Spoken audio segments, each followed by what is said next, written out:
Good morning class, good morning everyone. Audio video proper है क्या बच्चों, बताना एक बार। मनाली, गौरव, भावना, अंकित, एनीवन, मोनू, यस। चलो, अपन ने टॉपिक कहाँ तक लिया था? देखो, अपन ने आई थिंक धारा 26 तक कवर कर लिया था। जिसका स्वामित्व उसका जोखिम, मतलब जोखिम स्वामित्व का अनुसरण करती है। दो अपवाद थे। पहला, जो जिस पक्षकार की गलती के कारण सुपुर्दगी में देरी होती है वह जोखिम उठाएगा, चाहे स्वामित्व किसी का भी क्यों ना हो। दूसरा क्या अपवाद था भाई? विक्रेता व क्रेता के उत्तरदायित्व निक्षेपक या निक्षेप ग्रहीता के रूप में प्रभाव रहित रहेंगे। मतलब अगर स्थिति निक्षेप ग्रहीता की है तो जोखिम भी निक्षेप ग्रहीता उठाएगा। उदाहरण, किराया क्रय लिया था यहाँ तक। तो हमने नेमो दैट कोड नॉन हैबिट कुछ इसमें करवाया था क्या आपको? सामान्य नियम बता दिया था क्या? सिर्फ क्वेश्चन की फॉर्म में बनाया था। देखो, अपन लेने जा रहे हैं नेमो दैट कोड नॉन हैबिट।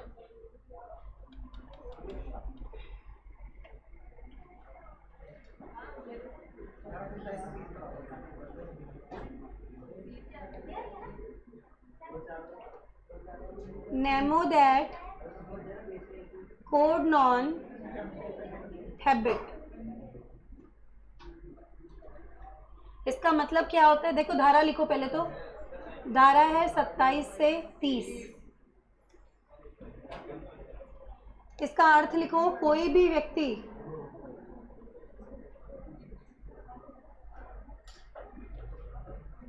उससे अच्छा स्वामित्व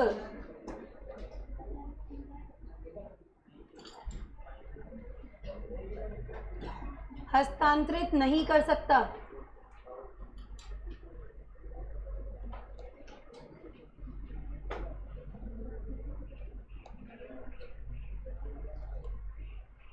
जितना उसके स्वयं के पास है।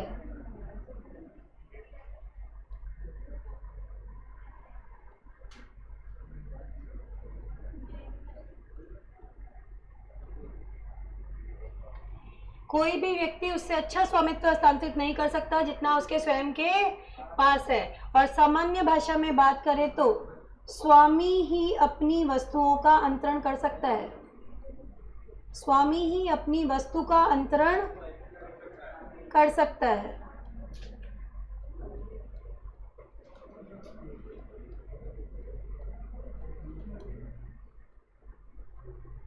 इसी नियम को बोला जाता है नेमो दैट कोड नॉन हैबिट। कोई भी व्यक्ति उससे अच्छा अधिकार हस्तांतरित नहीं कर सकता जितना उसके स्वयं के पास है। एक फनी स्टेटमेंट के रूप में बात करें ना, तो अगर मेरे पास 10 रुपए है ना बेटा, तो मैं आपको 10 रुपए ही दे सकती हूँ, 15 नहीं दे सकती। जो चीज मेरे पास नहीं है वो मैं आगे भी किसी और को हस्तांतरित नहीं कर सकती। क्रेता का अधिकार कभी भी विक्रेता के अधिकार से ऊपर नहीं हो सकता। अगर विक्रेता के पास स्वामित्व नहीं है तो क्रेता को भी स्वामित्व नहीं मिलेगा। ये हमारा सामान्य नियम है नेमो दैट कोड नॉन हैबिट। उदाहरण लिखो, इसके दो उदाहरण है। एक तो है तुम्हारा किराया क्रय और एक है तुम्हारा चोरी का माल। और इन दोनों के अंदर ही आपका जो अनुबंध है, जो विक्रय है, वो होता है व्यर्थ। दोनों में ही विक्रय व्यर्थ है। मतलब दोनों में ही सद्विश्वास में क्रेता को भी कुछ नहीं मिलता। क्यों? पहले वाले के पास नहीं होता ना। किराया क्रेता सुयोग्य क्रेता को भी अच्छा अधिकार नहीं दे सकता। क्यों नहीं दे सकता? उसके खुद के पास स्वामित्व नहीं है। चोरी के माल में भी अच्छा स्वामित्व अंतरित नहीं होता। क्यों नहीं होता? खुद के पास ही नहीं है। जो चीज आपके पास नहीं है वो आप आगे भी अंतरित नहीं कर सकते। ये कहता है हमारा नियम नेमो दैट कोड नॉन एबिट। ठीक है, 2 एग्जाम्पल है, दोनों में विक्रय क्या था? व्यर्थ। अब हम पढ़ेंगे इस नियम के अपवाद। हेडिंग डालो अपवाद। अंतरण मतलब हस्तांतरण। अंतरण करना मतलब हस्तांतरण करना, ट्रांसफर करना। अपवाद देखो, अपवाद को क्या मैं कह सकती हूँ? गैर स्वामी द्वारा विक्रय। सोच के बताओ भाई, सामान्य नियम क्या कहता है? स्वामी ही विक्रय कर सकता है। तो अपवाद क्या कहेंगे? इन परिस्थितियों में गैर स्वामी भी विक्रय कर सकता है और सदविश्वास में क्रेता को अच्छा अधिकार प्राप्त होगा। इसका मतलब विक्रय भी कैसा होगा? वैध। विक्रय वैध होगा। जितने अपवाद पढ़ोगे सब में विक्रय वैध होगा। टॉपिक बहुत इंपॉर्टेंट है, थियोरेटिकली भी आता है, 6 नंबर के क्वेश्चन आए हुए हैं 1-2 बार, और प्रैक्टिकली केस स्टडी क्वेश्चन भी आते हैं 6-6 नंबर के। गैर स्वामी द्वारा विक्रय। पहला अपवाद लिखो, व्यापारिक एजेंट द्वारा विक्रय। व्यापारिक एजेंट द्वारा विक्रय।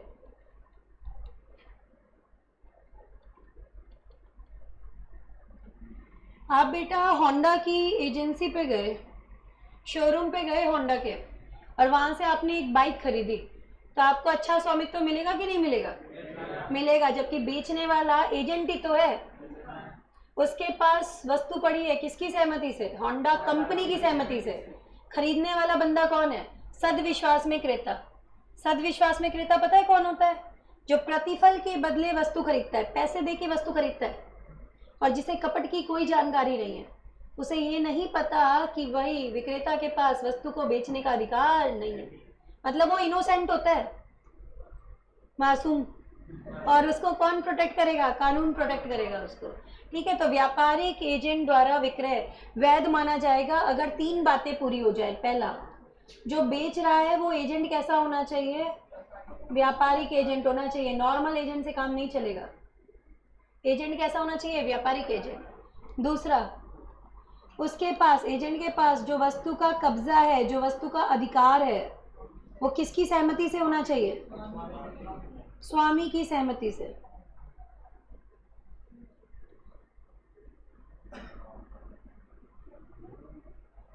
और तीसरा और आखिरी, क्रेता कौन है? सद्भावना में क्रेता।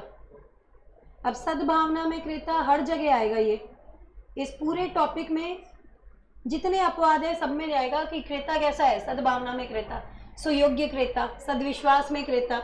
अब इसका क्या मतलब होता है? एक जगह लिख लो, सद्विश्वास में क्रेता प्रतिफल के बदले वस्तु खरीदता है,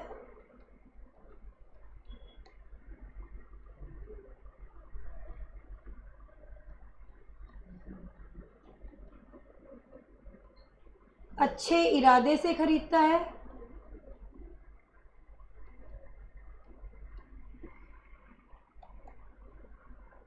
उसे इस बात की कोई जानकारी नहीं है, उसे इस बात की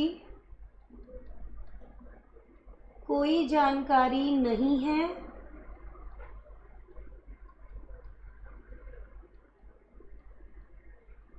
कि विक्रेता के पास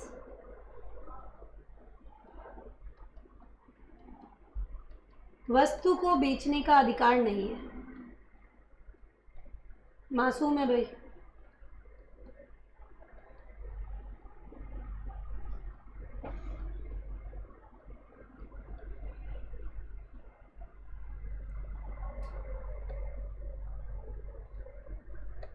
तो उसे क्या बोला जाता है? सद्भावना में क्रेता, सद्विश्वास में क्रेता, या फिर बोलते हैं सुयोग्य क्रेता। इनमें से कोई ना कोई शब्द मिलेगा। सद्भावना में क्रेता, सद्विश्वास में क्रेता, सुयोग्य क्रेता। पैसे के बदले वस्तु खरीदता है, अच्छे इरादे से खरीदता है, सद्विश्वास में खरीदता है, और इस बात की जानकारी नहीं है कि विक्रेता के पास वस्तु बेचने का अधिकार नहीं है, मतलब कपट की कोई जानकारी नहीं है, मासूम है, तो इसे क्या बोला जाएगा? सद्विश्वास में क्रेता। विक्रय वैध माना जाएगा, विक्रय वैध माना जाएगा। ठीक है, इस पे केस स्टडी आई हुई है, धारा नंबर है ये तुम्हारी 27। एक बार क्वेश्चन एग्जाम में पूछा गया है 6 मार्क्स का, हम लेंगे इसको एक बार टॉपिक कंप्लीट हो जाए उसके बाद। अपन आ जाते हैं अभी पॉइंट नंबर 2 पे। अपवाद लिखो पॉइंट नंबर 2, सहस्वामी द्वारा विक्रय, सहस्वामी द्वारा विक्रय।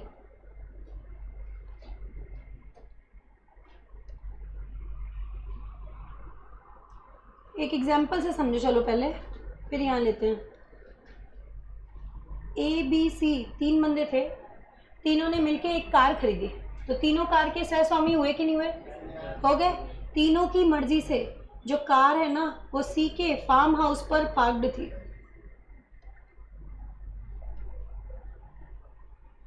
तीनों की सहमति से कार का कब्जा किसके पास था? सी के पास।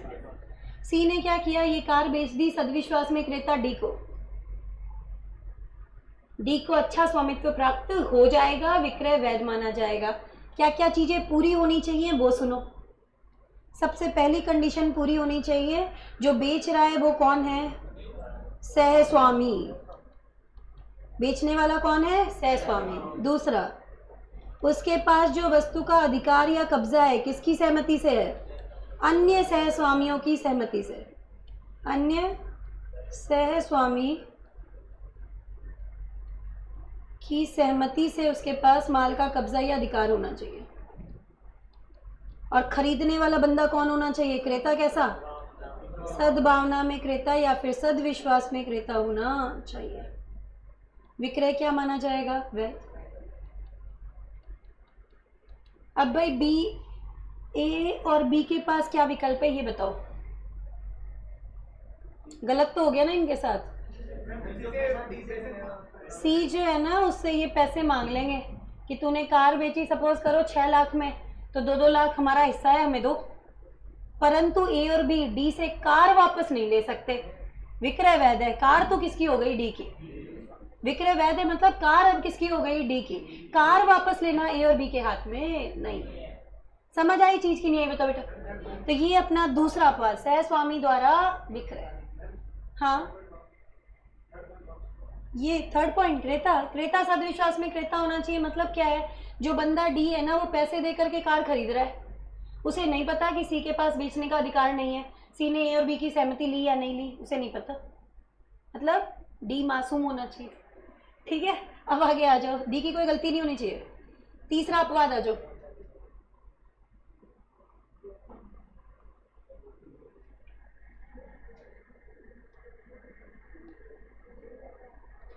व्यर्थनीय अनुबंध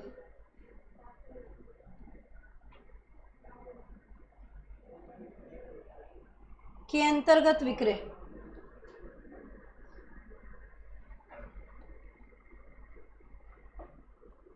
व्यर्थनीय अनुबंध के अंतर्गत विक्रय, तीसरा अपवाद। एक एग्जाम्पल से पहले समझते हैं, फिर कंडीशंस आपको समझ में आ जाएगी। देखो कैसे हमने पढ़ा था अनुबंध अधिनियम में, शुरू के 4 में अनुबंध व्यर्थनीय होता है, कुछ याद आ रहा है? उत्पीड़न, अनुचित प्रभाव, कपट, मिथ्या वर्णन, याद आ रहा है? ठीक है, तो मैं कपट का उदाहरण ले रही हूँ क्योंकि कपट में उदाहरण इसलिए ले रही हूँ कि अनुबंध कपट में कैसा है हमारा? व्यर्थनीय। ठीक है, अब देखो ए जो है वो एक सुनार है, ज्वेलर है। बी ने क्या किया? कपट के थ्रू एक कीमती अंगूठी प्राप्त कर ली इस सुनार ए से। ठीक है, इससे पहले कि इस सुनार को कपट का पता चलता, वो इस अनुबंध को व्यर्थ घोषित करता, इससे पहले बी ने ये अंगूठी सद्विश्वास में क्रेता डी को बेच दी। डी को अच्छा स्वामित्व प्राप्त हो जाएगा। क्या चीजें पूरी होनी चाहिए? सुनो, सबसे पहली कंडीशन जो पूरी होनी चाहिए वो ये है कि माल का कब्जा या माल का अधिकार, माल का अधिकार या कब्जा व्यर्थनीय अनुबंध के अंतर्गत प्राप्त होना चाहिए। तो था कि नहीं था बताओ मुझे भाई। कपट के थ्रू लिए तो अनुबंध व्यर्थनीय था कि नहीं था?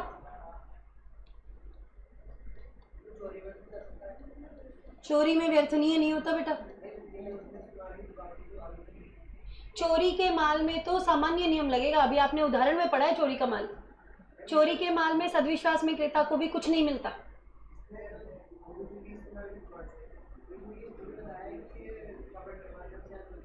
नहीं, कपट के माध्यम से लेगा ना तो ये आपको क्वेश्चन में लिख के आएगा कि भाई कपट के माध्यम से उसने अंगूठी प्राप्त की, तभी तो हमें पता चलेगा ना अनुबंध व्यर्थनीय है। हाँ, व्यर्थनीय नहीं होगा तो हम यहाँ पे ले ही नहीं सकते। इसकी हेडिंग ही क्या है? व्यर्थनीय अनुबंध के अंतर्गत प्राप्त अधिकार होना चाहिए, तब मिलेगा वरना नहीं मिलेगा। पहला पॉइंट समझ में आया? अच्छा, दूसरा पॉइंट क्या कहता है? दूसरा पॉइंट ये कहता है कि व्यर्थनीय अनुबंध को अभी तक व्यर्थ घोषित नहीं किया गया था। जो सुनार था, जो ज्वेलर था, उसने अभी तक इसे व्यर्थ घोषित नहीं किया था। उससे पहले वस्तु का अंतरण होना चाहिए। तो लिखना, अनुबंध को अभी तक व्यर्थ घोषित नहीं किया गया है। अनुबंध को अभी तक व्यर्थ घोषित नहीं किया गया था। इससे पहले कि अनुबंध को व्यर्थ घोषित करता सुनार, ये वस्तु किसके पास चली जानी चाहिए? क्रेता कैसा है भाई? सद्विश्वास में क्रेता, विक्रय वैध माना जाएगा। अब भाई सुनार के पास क्या विकल्प है ये बताओ। बी से क्या करेगा? अंगूठी की कीमत प्लस हट जाने ले लेगा। भाई कपट है, ठीक है, लेकिन यह डी से अंगूठी वापस नहीं ले सकता, विक्रय वैध माना जाएगा। समझ आई चीज की नहीं है? बताओ बेटा, ये नेमो दैट का तुम्हारा तीसरा अपवाद था। देखो, बिल वगैरह अगर इतनी चीजें इसने देख ली होती तब तो ये मामला होता ही नहीं। कई बार क्या होता है, अपन विश्वास करते हैं कि जो वस्तु जिसके पास है उसी की होगी। अब जैसे मेरे पास मेरी अंगूठी है तो यही तो मानोगे ना अंगूठी मेरी है। आप ज्यादा दिमाग थोड़ी ना लगाओगे। और कई बार चीजें विश्वास के आधार पे की जाती है, पर हर जगह डॉक्यूमेंट नहीं देखते। अगर डॉक्यूमेंट देख लेते तब तो फिर सारी सच्चाई सामने आ ही जाती। हाँ,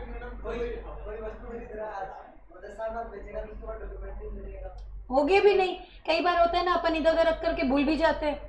मेरे को तो नहीं पता कि मेरे पास जो जो आइटम मैंने खरीदे सबके बिल है क्या, नहीं होते ना। कई बार सेकंड हैंड चीज बेचते तो नहीं होते अपने पास बिल। देखो, आप तो बात कर रहे हो कि भाई जागो ग्राहक जागो, ठीक है, होने चाहिए, वी एग्री, लेकिन सामान्यतः माना जाता है वस्तु जिसके पास है उसी की। अब आ जाओ चौथा अपवाद, इसका 4th नंबर डालो। कब्जाधारी विक्रेता द्वारा विक्रय। कब्जाधारी विक्रेता द्वारा विक्रय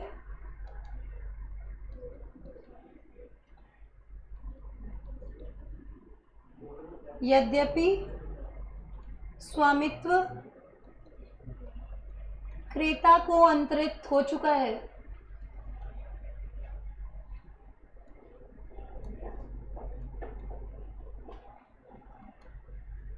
मतलब केस कहना क्या चाहते हैं कि विक्रेता के पास तो वस्तु का कब्जा है, अधिकार है, परंतु क्रेता को स्वामित्व का अंतरण हो चुका है।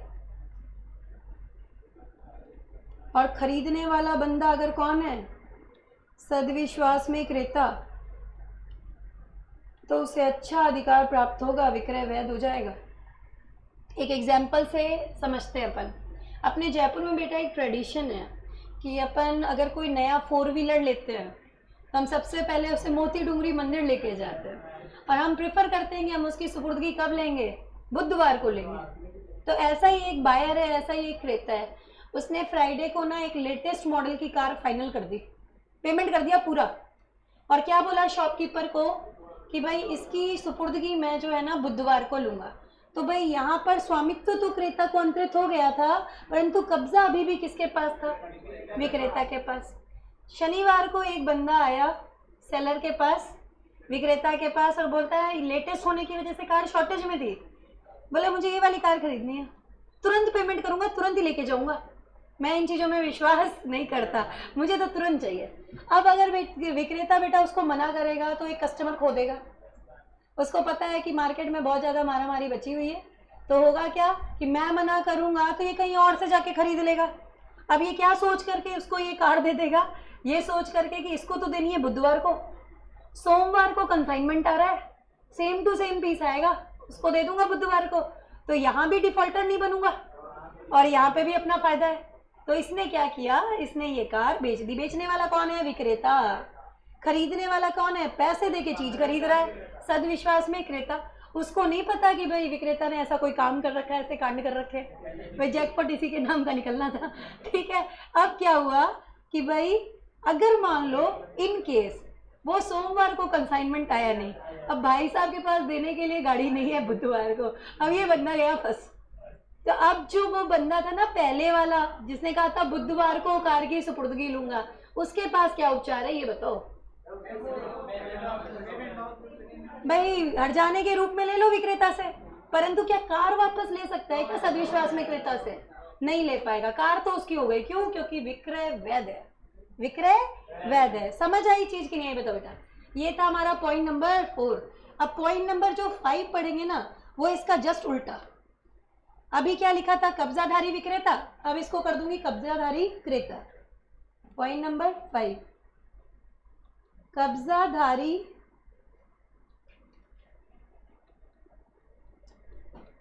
क्रेता द्वारा विक्रय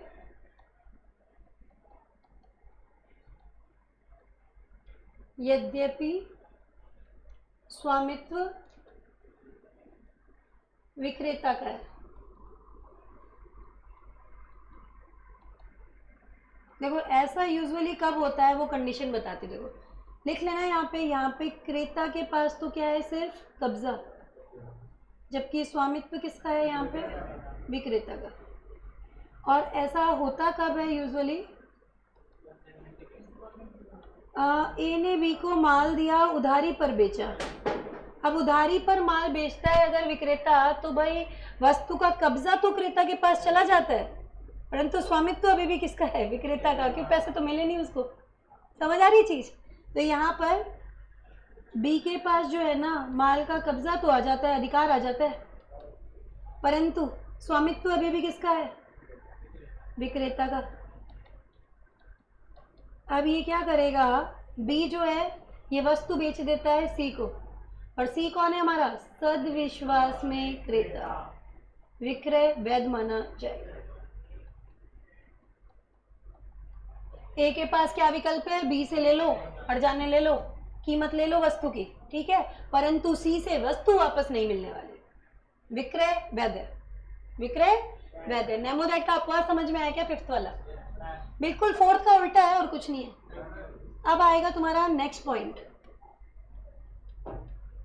पॉइंट नंबर 6।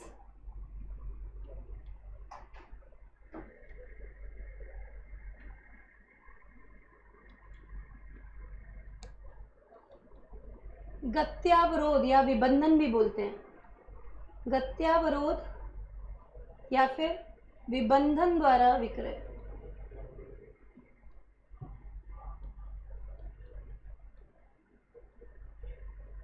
गत्यावरोध वर्ड याद आ रहा है क्या?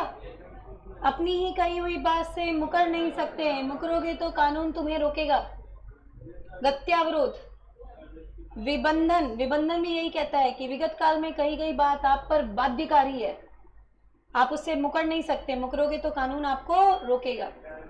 गत्यावरोध 2 शब्दों से मिलकर बना है, गत और अवरोध, कि विगत काल में कही हुई बात जो है ना, उसे अगर आप उससे मुकरोगे तो कानून आपका अवरोध करेगा, आपको रोकेगा। विबंधन भी 2 शब्दों से मिलकर बना है, वी मतलब विगत काल और बंधन मतलब बाध्यकारी, कि विगत काल में कही हुई बातें आप पर बाध्यकारी है, मुकर नहीं सकते, मुकरोगे तो कानून आपको रोकेगा। एक एग्जाम्पल से समझते हैं अपन इस चीज को। ए गया बी के पास कि यार ना मुझे ना एक सेकेंड हैंड कार खरीदनी है। बी ने ए को विश्वास दिलाया कि जैसी कार तू चाहता है वैसी कार सी के पास है, तू चाहे तो खरीद सकता है। ए ने बी की बात पे विश्वास करके ये गाड़ी सी से खरीदी, ठीक है। अब ए ने ये कार सी से खरीदी है, पैसे दे करके खरीदी है, तो ए हमारा बन गया सदविश्वास में क्रेता या सद्भावना में क्रेता। अब वास्तविक स्थिति क्या थी वो सुनो। वास्तविक स्थिति ये थी कि कार किसकी थी? बी की थी। बी को क्या लगा कि अगर मैंने ए को बता दिया कि गाड़ी मेरी है तो ये तो करेगा बार्गेनिंग। तो इसने क्या किया? सी को इंट्रोड्यूस करा दिया अपने एजेंट के रूप में कि भाई कार तो सी की है, भाई उससे बात कर ले। अब बेच कौन रहा है? सी। तो ये सी बन गया तुम्हारा विक्रेता। ठीक है। बी ने खुद ने ए को विश्वास दिलाया कार किसकी? सी की। इसकी बात पे विश्वास करके ए ने कार खरीद ली। तो क्या बी कभी ये कह पाएगा क्या कि सी के पास बेचने का अधिकार नहीं था, कार तो मेरी थी? नहीं कह पाएगा।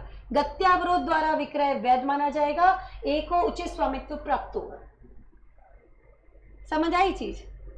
अपनी ही कही हुई बात से बी मुकर नहीं सकता। बी ने खुद ने कहा था कि सी के पास बेचने का अधिकार है, अब कहता है सी के पास बेचने का अधिकार नहीं है, कार तो मेरी थी। मुकर गया ना? तो मुकरेगा तो कानून इसको रोकेगा, विक्रय वैध माना जाएगा। इसमें एक लाइन याद करनी है, मैं लिखवा रही हूं, लिखो। स्वामी को आचरण द्वारा, स्वामी को आचरण द्वारा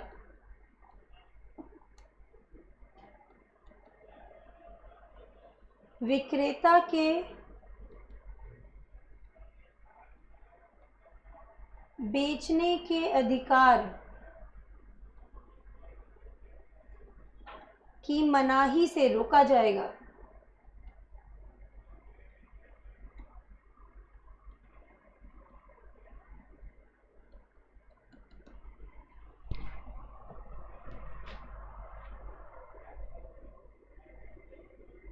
स्वामी को आचरण द्वारा, स्वामी कौन है अपने एग्जाम्पल में? बी। बी को आचरण द्वारा ये कहने से रोका जाएगा कि विक्रेता यानी कौन? सी, कि सी के पास बेचने का अधिकार नहीं है। गत्यावरोध द्वारा विक्रय, विक्रय वैध माना जाएगा। क्लियर है क्या? बताओ, समझ आई बात? गत्यावरोध या विबंधन द्वारा विक्रय। अब आ जाओ पॉइंट नंबर 7 पे, अदत्त विक्रेता द्वारा विक्रय। अदत्त विक्रेता भी बोलते हैं, कहीं कहीं पर असंदत विक्रेता भी बोलते हैं, बात एक ही है। अदत्त विक्रेता बोलूं या असंदत विक्रेता बोलूं, एक ही बात है। अदत्त विक्रेता द्वारा विक्रय।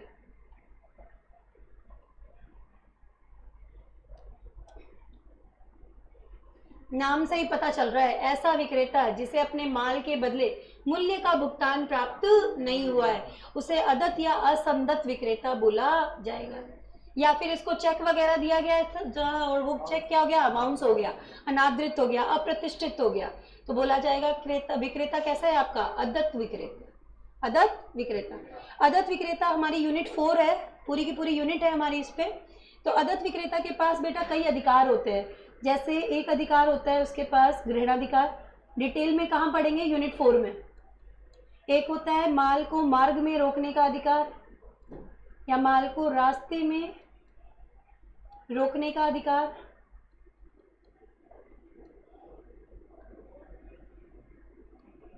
अदत्त विक्रेता ने अपने दोनों अधिकारों को यूज किया, लेकिन इसको पैसे मिले नहीं। अब ये तो वस्तु बेचेगा बेटा, और अगर खरीदने वाला बंदा कौन है? सद्विश्वास में क्रेता, तो उसे अच्छा स्वामित्व प्राप्त होगा। ग्रहणाधिकार में क्या कहता है अदत्त विक्रेता? कि मैं तुम्हें वस्तु तब तक नहीं दूंगा जब तक तुम मुझे मेरे पैसे नहीं देते थे। वस्तु को रोकने का अधिकार होता है, डिटेल में पढ़ेंगे यूनिट 4 में। मैं वस्तु को अपने पास ग्रहण करके रखूंगा जब तक कि तुम मुझे मेरे पैसे नहीं दे देते। यूज करके देखा लेकिन पैसे नहीं मिले। माल को रास्ते में रोकने की कोशिश की लेकिन अभी भी पैसे तो नहीं मिले। क्या करें भाई? वस्तु पड़ी है हमारे पास, बेच देंगे। वस्तु बेचेंगे और खरीदने वाला बंदा कौन है? सद्विश्वास में क्रेता, तो अच्छा अधिकार प्राप्त होगा। ठीक है, अदत्त विक्रेता द्वारा।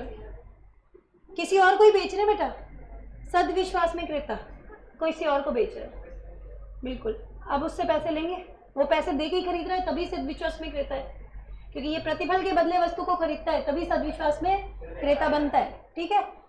8th पॉइंट, अन्य अधिनियमों के अंतर्गत विक्रय। अब बचे कुछ जो पॉइंट है ना वो इसमें आ जाएंगे, 3 आएंगे। अन्य अधिनियमों के अंतर्गत इसमें 3 पॉइंट आएंगे। पहला लिखना, खोई हुई वस्तु को पाने वाले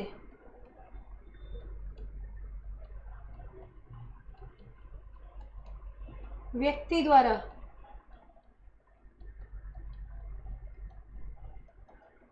विक्रय। अनुबंध अधिनियम पढ़ा था। किसी को किसी की खोई हुई वस्तु मिली, क्या ड्यूटी बनती है? वास्तविक स्वामी को ढूंढो, मिल जाए तो वस्तु वापस कर दो। पहला अधिकार वास्तविक स्वामी का, वास्तविक स्वामी ना मिले दूसरा अधिकार जिसे वस्तु मिली है, अब वो उसे बेचेगा। और खरीदने वाला बंदा कौन? सद्विश्वास में क्रेता, विक्रय वैध माना जाएगा। याद आ रहा है? हॉलिन हॉलर का केस पढ़ा था, उसमें हमने बोला था पहला अधिकार तो वास्तविक स्वामी का होता है, वास्तविक स्वामी ना मिले तो दूसरा अधिकार उसी का माना जाता है जिसे वह वस्तु मिली थी। ठीक है, याद आ रहा है? अब देखो बी पॉइंट, राजकीय प्रापक ऑब्लिक समापक द्वारा विक्रय।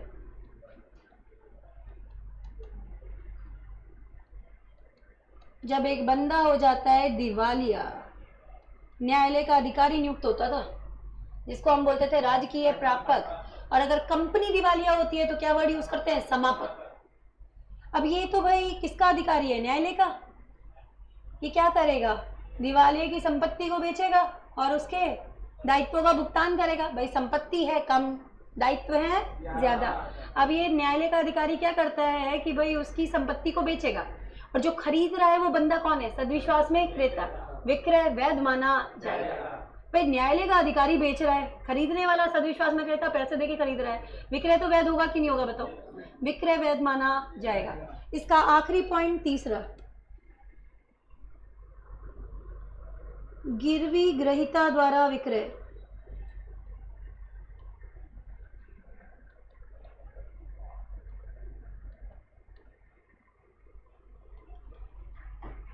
गिरवी ग्रहिता द्वारा विक्रय, ए ने अपनी अंगूठी गिरवी रख दी,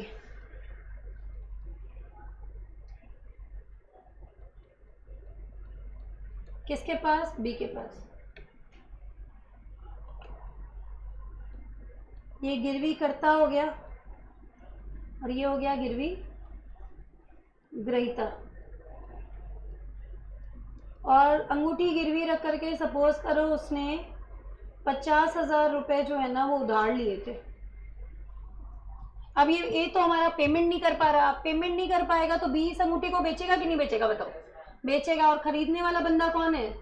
सद्विश्वास में क्रेता, विक्रय वैध होगा कि नहीं होगा? बोलो, विक्रय वैध माना जाएगा।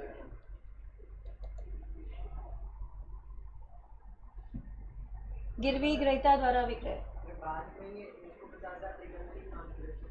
भाई अगर इसके पास पैसे होते तो ये टाइम पीरियड होता है इसका एक, कितने समय के अंदर आप कर सकते हो। अगर आप नहीं करोगे तो हम बेचेंगे, इसकी शर्त यही होती है। अगर ये टाइम पे पेमेंट नहीं कर पाए तो इसके पास अधिकार आ जाता है बेचने का, अब ये बेचेगा। और बेचने के बाद में तो फिर तुम वापस कैसे ले सकते हो? नहीं ले सकते भाई, टाइम पे आपको तो पेमेंट करना है, तब ये सोच के ही गिरवी रखा जाता है। समझ आ गई चीज की नहीं? बताओ, अगर 50,000 से ज्यादा की अंगूठी होती तो बचा हुआ अमाउंट वापस कर देंगे इसको। जैसे अंगूठी मान लो बिक गई 70,000 में, ठीक है, तो 20,000 इसको दे देंगे एक को। आप उतना ही लोगे जितना आपका लोन का अमाउंट है, उससे ज्यादा रखने के लिए लॉ आपको इजाजत नहीं देगा। याद रहेगा? हाँ, इंटरेस्ट तो काटोगे भाई, फ्री में तो कोई काम नहीं करता। चलो अपन क्या ले रहे हैं, पूरा टॉपिक हमने कवर किया है। पूरा टॉपिक तो मैं करा रही हूँ मैं आईसीआई से, ठीक है? तो एक बार आईसीआई ओपन अप करते हैं।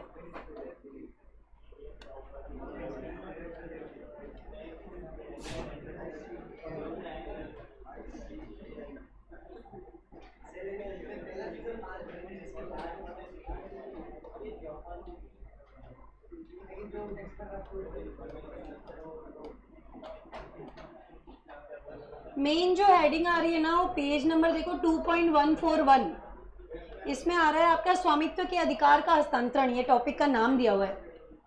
लेकिन आपको ये पूछा किस तरीके से जाता है, ये एनालिसिस पार्ट में आओ। ये लैटिन कहावत अच्छे से याद रखना, नेमो दैट कोड नॉन हैबिट, और उसके अपवादों के बारे में बताएं। क्वेश्चन ऐसे पूछता है, या फिर बोलता है सामान्यतः स्वामी ही वस्तु का विक्रय कर सकता है, वह परिस्थितियां बताएं जहां पर गैर स्वामी द्वारा विक्रय भी वैध माना जाएगा। ठीक है, तो ऐसे पूछा जाता है। क्या एनालिसिस पार्ट में लिखा है वो देखो। स्वामित्व के हस्तांतरण के संबंध में सामान्य नियम है। विक्रेता क्रेता को माल का उससे अच्छा स्वामित्व प्रदान नहीं कर सकता जो उसके स्वयं के पास है। यदि विक्रेता माल का स्वामी नहीं है तो क्रेता भी स्वामी नहीं बन पाएगा, अर्थात क्रेता का अधिकार ठीक वैसा ही रहेगा जैसा विक्रेता का था। यह नियम लैटिन कहावत नेमो दैट कोड नॉन हैबिट में व्यक्त की गई है, जिसका अर्थ है कोई भी वह चीज नहीं दे सकता जो उसके स्वयं के पास नहीं है। इतना याद करना है। फिर इसके दो उदाहरण, एक आएगा चोरी का माल और दूसरा आएगा तुम्हारा किराया क्रय। इन दोनों में ही सद्विश्वास में क्रेता को भी अच्छा अधिकार प्राप्त नहीं होता। क्यों नहीं होता? क्योंकि पहले वाले के पास नहीं होता। जो चीज आपके पास नहीं है आप आगे भी ट्रांसफर नहीं कर सकते। अगर कोई भी क्वेश्चन मेन एग्जाम में आ गया, किसका? किराया क्रय का और चोरी के माल का, और आपसे क्वेश्चन में पूछा कि क्या सद्विश्वास में क्रेता को अच्छा अधिकार मिलेगा, तो आंसर आएगा नहीं मिलेगा। सामान्य सिद्धांत नेमो दैट कोड नॉन हैबिट। उदाहरण है ये दोनों, विक्रय व्यर्थ है दोनों में विक्रय क्या है? व्यर्थ। अब आ जाएंगे अपवाद पे। अपवाद नंबर 1, निम्नलिखित स्थितियों में एक व्यक्ति मालिक ना होने पर भी मूल्य के लिए वस्तुओं का सुपात्र खरीदार को अच्छा अधिकार प्रदान कर सकता है। सुपात्र खरीदार मतलब सुयोग्य क्रेता, सद्विश्वास में क्रेता। व्यापारिक एजेंट द्वारा विक्रय। व्यापारिक एजेंट के द्वारा माल के विक्रय संबंधी अधिकार प्रपत्रों का विक्रय करने पर क्रेता को निम्न स्थितियों में अधिकार प्राप्त होगा। कौन सी स्थितियां हैं? पहला, वह स्वामी की सहमति से माल को अपने अधिकार में रखे हुए। कब्जा किसकी सहमति से बेटा? स्वामी की सहमति से। होंडा कंपनी की सहमति से उस एजेंट के पास बाइक रखी हुई थी, यही बोला था हमने। दूसरा, जो बेच रहा है वो कौन है? व्यापारिक एजेंट। व्यापार के सामान्य व्यवहार में उसने व्यापारिक एजेंट के रूप में विक्रय किया है। और तीसरा, खरीदने वाला कौन? सद्विश्वास में क्रेता। यदि क्रेता ने सद्भावना पूर्वक क्रय किया था, अनुबंध किए जाने के समय उसे इस चीज की जानकारी नहीं थी कि विक्रेता को माल के बेचने का अधिकार नहीं है। धारा नंबर 27। अब आ गया सहस्वामी द्वारा विक्रय, सेकंड अपवाद। सहस्वामी द्वारा विक्रय की 3 कंडीशन याद है? बेचने वाला कौन है? सहस्वामी, ठीक है। उसके पास जो वस्तु का कब्जा है वो किसकी सहमति से है? अन्य सहस्वामियों की सहमति से है। और जो बंदा खरीद रहा है वो कैसा है?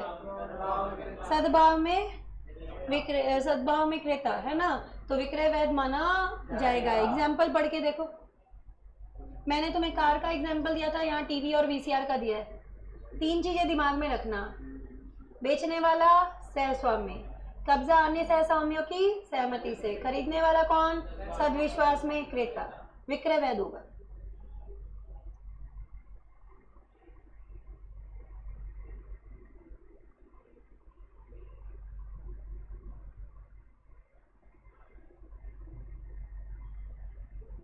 पढ़ा? सेम ही है, बस कार की जगह क्या कर दिया इन्होंने? टीवी वीसीआर कर दिया। पहले काम आया करता था बेटा वीसीआर, आजकल जरूरत ही नहीं है, सबके मोबाइलों में नेट चलता है। चलो, एक व्यर्थनीय अनुबंध के अंतर्गत माल पर अधिकार पाने वाले व्यक्ति के द्वारा विक्रय। क्या क्या चीजें होनी चाहिए? माल पर अधिकार या कब्जा किसके अंतर्गत है? व्यर्थनीय अनुबंध के अंतर्गत है, जिसे अभी तक व्यर्थ घोषित नहीं किया गया है। और वस्तु खरीदने वाला कौन? सद्विश्वास में क्रेता, विक्रय वैध माना जाएगा। देखो, एक क्रेता को विक्रेता द्वारा बेचे गए माल पर श्रेष्ठ अधिकार प्राप्त होगा जब विक्रेता ने स्वयं बल प्रयोग, कपट, मिथ्या वर्णन, समुचित प्रभाव के आरोप के अधीन व्यर्थनीय अनुबंध के अंतर्गत माल पर अधिकार प्राप्त किया हो। ये शुरू के 4 में अनुबंध व्यर्थनीय होता है, उत्पीड़न, अनुचित प्रभाव, कपट और मिथ्या वर्णन, इनके अंतर्गत माल का अधिकार प्राप्त हुआ है। अनुबंध रद्द किए जाने से पूर्व यह माल उस क्रेता को बेच देता है जो सद्विश्वास में माल को खरीद लेता है। 3 चीजें आई सामने। पहला, किसके अंतर्गत माल जो है वो उसका अधिकार होना चाहिए? व्यर्थनीय अनुबंध। दूसरा, अनुबंध को रद्द किया गया उससे पहले जो है वस्तु का अंतरण होना चाहिए। और तीसरा, किस व्यक्ति को होना चाहिए? सद्विश्वास में क्रेता को, विक्रय वैध माना जाएगा। पढ़ के देखो।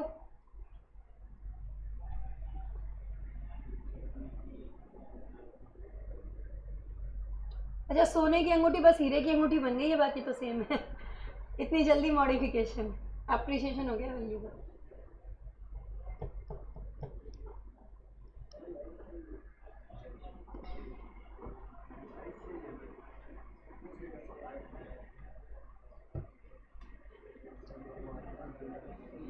अंगूठी वापस नहीं ले सकते भाई, अंगूठी तो किसकी हो गई, सद्विश्वास में क्रेता की हो गई।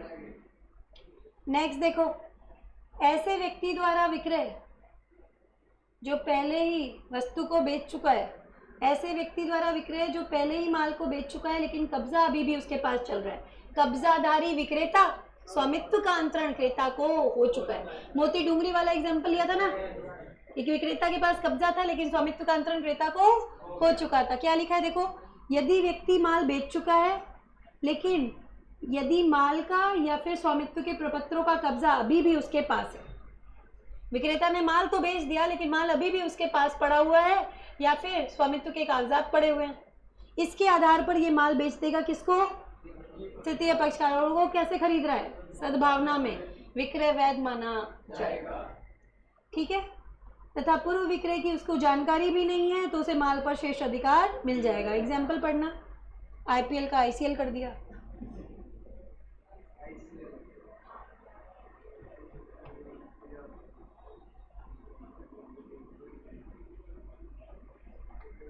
आर कहता है बी को तुझे तो कुछ दिन बाद में सुपुर्दगी दूंगा। बाद में आर ने क्या किया, ऊंचे मूल्य में एक्स को बेच दिया। एक्स है तुम्हारा सद्भावना में क्रेता, उसे अच्छा अधिकार मिल जाएगा। सद्विश्वास में क्रेता श्रेष्ठ अधिकार प्राप्त करेगा।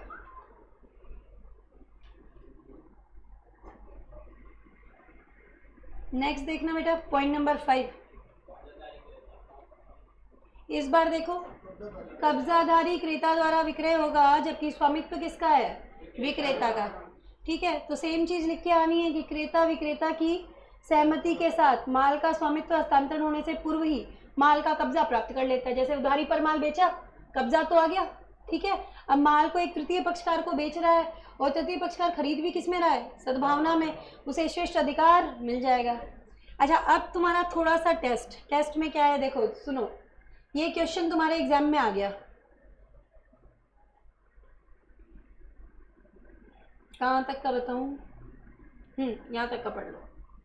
तुम वैधानिक प्रावधान में क्या दे के आओगे, जरूरी नहीं है हमेशा एग्जाम्पल जहां दिया हुआ हो उसी पॉइंट का हो। कुछ क्लिक कर पा रहा है क्या कोई बच्चा, बताओ मुझे। किश्तों में भुगतान, किराया प्रभार, क्या है ये, कौन सा अनुबंध है ये, किराया क्रय है। यहाँ तक पहुंचे कि नहीं पहुंचे भाई। किराया क्रय के अंतर्गत कोई वस्तु अगर आई है आपके पास और आप सद्विश्वास में क्रेता को बेचोगे तो क्या सद्विश्वास में क्रेता को अच्छा अधिकार मिलेगा, क्या नहीं मिलेगा। अब अपवाद तो कहते हैं कि विक्रय वैध, हम तो कह रहे हैं विक्रय व्यर्थ। किसमें डालें, वैधानिक प्रावधान में क्या दूं, आप वैधानिक प्रावधान में डाल के आओगे नेमो दैट कोड नॉन हैबिट। चोरी का माल, किराया क्रय, कोई क्वेश्चन आ गया, वैधानिक प्रावधान में नेमो दैट कोड नॉन हैबिट के नियम को 4-5 लाइनों में एक्सप्लेन करना। याद रहेगी चीज, क्वेश्चन यहाँ दिया हुआ जरूर है, इसका है नहीं। अब इससे पहले की लाइन पढ़ो, एक किराया क्रय ठहराव के अंतर्गत माल का कब्जा रखने वाला व्यक्ति जो उसको खरीदने का विकल्प भी प्रदान कर सकता है, इसके अंतर्गत कवर नहीं होता, इसके अंतर्गत कवर नहीं होता। तो ये इसमें शामिल नहीं है, इस पे सामान्य नियम लगेगा। किराया क्रेता अच्छा अधिकार नहीं दे सकता क्योंकि स्वयं के पास नहीं है, और जो चीज आपके पास नहीं है आप आगे भी हस्तांतरित नहीं कर सकते। याद रहेगी। अच्छा, आप देखो, गत्यावरोध द्वारा विक्रय, गत्यावरोध का प्रभाव, जहां मालिक को बेचने के विक्रेता के अधिकार की मनाही से आचरण द्वारा रोका जाता है। किश्तों का भी वर्णन आ रहा है, किराया क्रय भी आ रहा है। किश्त नहीं आती और किराया क्रय वर्ड भी नहीं आता, किराया वर्ड भी आ रहा है इसमें, देखना आप, किराया ठहराव लिख के आता है इसके अंदर क्वेश्चन में। अच्छा, ये देखो यहाँ पर मालिक को, मैंने बस वर्ड यूज किया था स्वामी को, मालिक को बेचने के विक्रेता के अधिकार की मनाही से आचरण द्वारा रोका जाता है, वहां हस्तांतरी को सच्चे मालिक के विरुद्ध श्रेष्ठ अधिकार मिल जाएगा। इतना ही करना है। ये एग्जाम्पल पढ़ो एक बार, मैंने तुम्हें कार वाला दिया था, यहाँ कुछ घोड़े का एग्जाम्पल दिया है। ए ने बी से कहा सी की उपस्थिति में कि वह घोड़े का मालिक है। सी चुप रहा जबकि वास्तव में घोड़ा उसका है। सी अपने आचरण द्वारा विश्वास दिला रहा है कि घोड़ा जो है वो किसका है, ए का, ए के पास बेचने का अधिकार है। बाद में कभी ये नहीं कह पाएगा ए के पास बेचने का अधिकार नहीं है, घोड़ा तो मेरा था। गत्यावरोध द्वारा विक्रय वैध माना जाएगा। तो ये पढ़ लो एक बार। सी चुप रहा यद्यपि घोड़ा उसका था, बी ने ए से घोड़ा खरीद लिया। यहाँ क्रेता बी घोड़े पर शेष अधिकार पा जाएगा भले ही विक्रेता के पास अधिकार नहीं था। सी अपने आचरण से घोड़ा बेचने की ए की अधिसत्ता से मना करने से रोका जाएगा। सी कभी भी ये नहीं कह सकता कि ए के पास वस्तु का स्वामित्व नहीं है, उसके पास वस्तु को बेचने का अधिकार नहीं है, क्योंकि अगर ऐसा बोलना ही था तो चुप नहीं रहना चाहिए था ना, उस समय बोल देना चाहिए था कि भाई घोड़ा तो मेरा है, तुम कैसे बेच रहे हो। समझ आई चीज की नहीं है, बताओ। अदत्त विक्रेता द्वारा विक्रय। अदत्त विक्रेता ने पूर्वाधिकार मतलब ग्रहणाधिकारी होता है। पूर्वाधिकार, ग्रहणाधिकार, धारणाधिकार एक ही है। इंग्लिश में एक ही वर्ड है, राइट ऑफ लियन, LIEN। इसको बोलते हैं राइट ऑफ लियन। हिंदी में अपने 2-3 नाम है, पूर्वाधिकार, ग्रहणाधिकार, धारणाधिकार, है ना। जब अदत्त विक्रेता माल पर पूर्वाधिकार या फिर माल को मार्ग में रोकने के अधिकार का प्रयोग करता है और माल पर कब्जा प्राप्त कर लेता है और उस माल को क्या करता है, दोबारा बेचता है किसी और को, तो जो सदविश्वास में क्रेता है उसको शिष्ट अधिकार प्राप्त होगा। होगा कि नहीं होगा, बताओ। फिर आया अन्य अधिनियमों के अंतर्गत विक्रय। किसी कंपनी के सरकारी प्रापक या समापक द्वारा विक्रय। न्यायालय का अधिकारी है, दिवालिया की स्थिति में अच्छा स्वामित्व प्राप्त होगा सदविश्वास में क्रेता को, पढ़ा था। फिर आया तुम्हारा माल को ढूंढने वाला व्यक्ति। जिसको माल मिला है उसने काफी कोशिश की वास्तविक स्वामी को ढूंढने की, नहीं मिल रहा तो इसी की वस्तु मान लेंगे, बेच रहा है। खरीदने वाला कौन, सदविश्वास में क्रेता, अधिकार वैध, विक्रय वैध। गिरवी ग्रहीता द्वारा विक्रय, क्रेता को शेष अधिकार देगा, अभी करवाया था। ए ने अपनी कीमती अंगूठी गिरवी रखी बी के पास, पेमेंट कर नहीं पाया 20 लाख का, क्या करेंगे भाई, वो बेच देगा अंगूठी, और खरीदने वाला बंदा कैसा, सदविश्वास में क्रेता, अधिकार वैध, विक्रय वैध। ठीक है ना। तो ये पूरा हमारा टॉपिक था जिसको हमने अभी पढ़ा है, नेमो दैट कोड नॉन हैबिट। टॉपिक बहुत इंपॉर्टेंट है। अभी तो मैंने थ्योरी के हिसाब से तुम्हें करा है, 8 पॉइंट है तुम्हारे बेटा, कोई भी 6 पॉइंट थ्योरी के हिसाब से अच्छे से कर लो। थ्योरी के हिसाब से रीड आउट तो पूरा करके जाना भाई, प्रैक्टिकल कोई भी बना सकता है इसके ऊपर। 2 पॉइंट पे प्रैक्टिकल क्वेश्चन मेन एग्जाम में आ चुके हैं।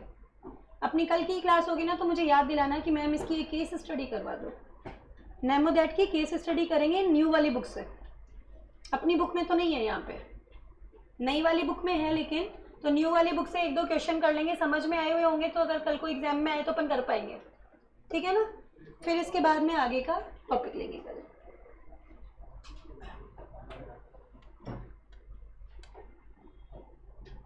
मोनू की क्वेरी थी कि मैम अगर सुनार अनुबंध को रद्द कर दे तो ये नियम नहीं लगेगा बेटा, क्योंकि इसकी कंडीशन थी। पहली कंडीशन कहती थी कि आपके पास कब्जा होना चाहिए व्यर्थनीय अनुबंध के अंतर्गत, और दूसरी कंडीशन यही थी कि जिसे अभी तक व्यर्थ घोषित नहीं किया गया है, अगर अनुबंध को रद्द कर देगा तो व्यर्थ घोषित हो जाएगा, तो फिर ये सेकंड कंडीशन पूरी नहीं होगी। तीनों कंडीशन पूरी होंगी तभी विक्रय वैध है। हायर परचेज का है, बिल्कुल हायर परचेज का है, तो इसीलिए हमने बोला कि आप इसके वैधानिक प्रावधान में क्या देख के आओगे, नेमो दैट कोड नॉन हैबिट। 7 पॉइंट वापस बता दूं, 7 कौन सा है बुक में बताना एक बार। अदत्त विक्रेता वाला। अदत्त विक्रेता वो होता है बेटा जिसके पास क्या है कि भाई जिसको पैसे नहीं मिले अपनी वस्तु के लिए, तो वो क्या करेगा, वस्तु बेचेगा, उसके पास कब्जा है पर उसे पैसे नहीं मिले, तो वो क्या करेगा, वो किसी और को बेचेगा। खरीदने वाला सदविश्वास में क्रेता है तो उसे अच्छा अधिकार प्राप्त होगा। और कोई क्वेरी है बेटा किसी की? भावना, अर्पिता, अंकित, आयुषी, एनीवन? कोई क्वेरी है क्या किसी की? दीपांशु? नहीं? तो आज यहाँ तक का टॉपिक रेडी करो, अपन आगे लेते हैं, फिर कल लेते हैं इसको, है ना। Thank you so much class, have a nice day.